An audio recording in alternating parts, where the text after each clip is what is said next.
शहर में 29 नवंबर 2000 हमसे थोड़ा लोग ऐड करें KTN यार।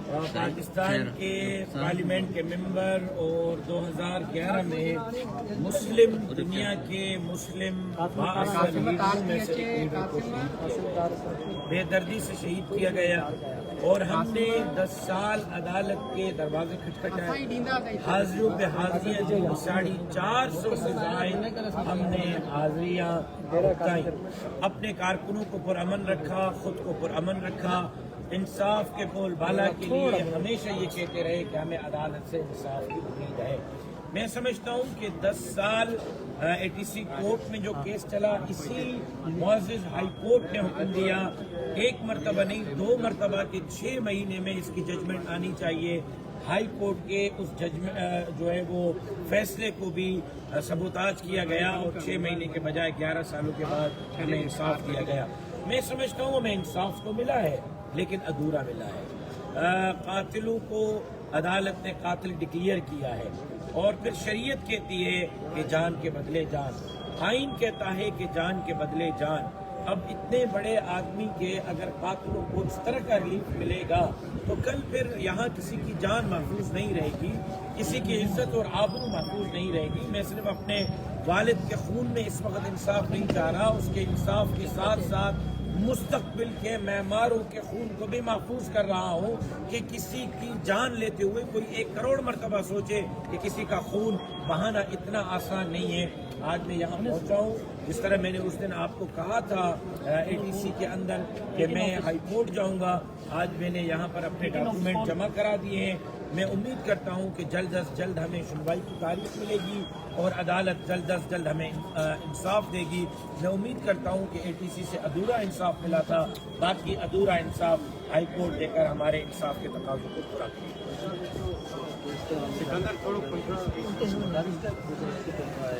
रजिस्ट्रेशन के हवाले से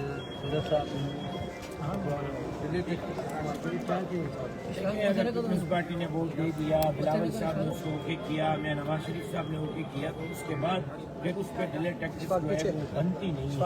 कौमी असम्बली ने वोट दे दिया, सेनेट ने वोट दे दिया और फिर एतराज़ात में भी मज़हब का खेल है कि एक तरफ हम कहते हैं कि हम आज़ाद मुल्क है, एक तरफ हम कहते हैं कि हम खुद मुख्तार जो है वो फैसलों में है, एक तरफ हम कहते हैं कि हमने 1947 के बाद सुख का सांस लिया आज़ादी का और फिर एतराज़ात में समझा रखते हैं कि फाटक नाराज़ होगा, IMF नाराज़ होगा, आलमी इस्तेमार नाराज़ होगा। तो उन्होंने एतराज़ात में ही बता दिया कि हम आज़ाद कौम नहीं है, हम गुलाम कौम है। हमारे मुल्क के आज भी फैसले हम नहीं करते, आज भी हमारे फैसले फाटफ करती है, आज भी हमारे फैसले वर्ल्ड बैंक और एशिया बैंक और IMF करती है, आज भी हमारे फैसले पाकिस्तान में नहीं बाहर होते हैं। अगर ऐसा नहीं है, वाकई हम आज़ाद हैं, तो बिलावल भुट्टो जरदारी साहब ने और हमारी बहन आसफा भुट्टो जरदारी ने जिस बिल पर वोट दिया है, तो आसफा और बिलावल के वालिद को चाहिए कि अपने बेटों और बेटियों के उस वोट की लाज रखते हुए उस बिल पर फौरी तौर पर दस्तखत करें। अलावा साहब शहीद जब जिंदा थे तो सिंध के इश्यूज पे वो बढ़ चढ़ बात करते थे और एहतजाजी मुजाहिदे करते थे।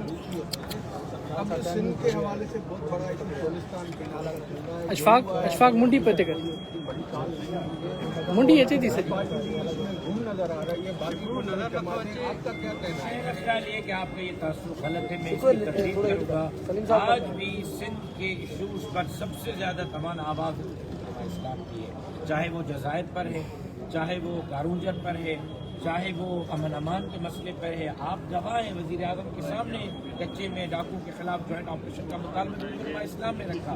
सिंध अमन मार्च 12 दिन तक हमने पूरे सूबे सिंध में किया कि सिंध को अमन दें और फिर अभी जब दरियाए सिंध पर डाके की बात हुई, नए केनाल निकालने की बात हुई, तो आल पाकिस्तान को और मैंने लिखवा लिया है पीपल्स पार्टी से, मुस्लिम लीग से, MKM से, ANP से, कौम परस्त सियासी मजहबी जमातों से कि दरियाए सिंध पर डाके की इजाज़त नहीं देंगे, नए केनाल किसी सूरत बनाने की इजाज़त नहीं देंगे।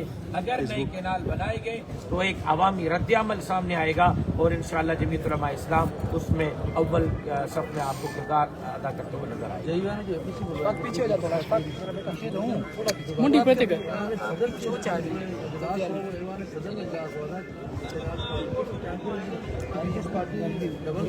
मेरा ख्याल ये है कि अगर डबल गेम कर भी रही थी तो हमने उनके डबल गेम को रोक दिया है, अवाम के सामने हमने उनको एक्सपोज कर दिया है। अब उनके दस्तखत हमारे पास है, वज़ीर आला साहब के ऐलामी पे दस्तखत है, निसार अहमद खोड़ो साहब के ऐलामी पे दस्तखत, वो कैसे करेंगे? जब करेंगे तो वो कौम के सामने मुजरिमों के लिस्ट में होंगे और कौम से पूछेंगे। आपने कहा कि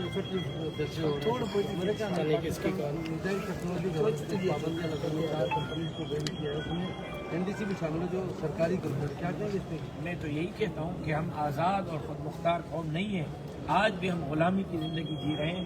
हमें आज़ाद और खुद मुख्तार बनने के लिए सबसे पहले ये है कि अपने पार्लियामेंट को आज़ाद कराना होगा, जिसकी जद्दोजहद 2018 से हम लड़ रहे हैं कि ऐवान में अक्सरियत उनकी होनी चाहिए जिनको आवाम भेज रहा है, न कि आवाम वोट किसी एक को दे और बक्से से किसी और का निकले।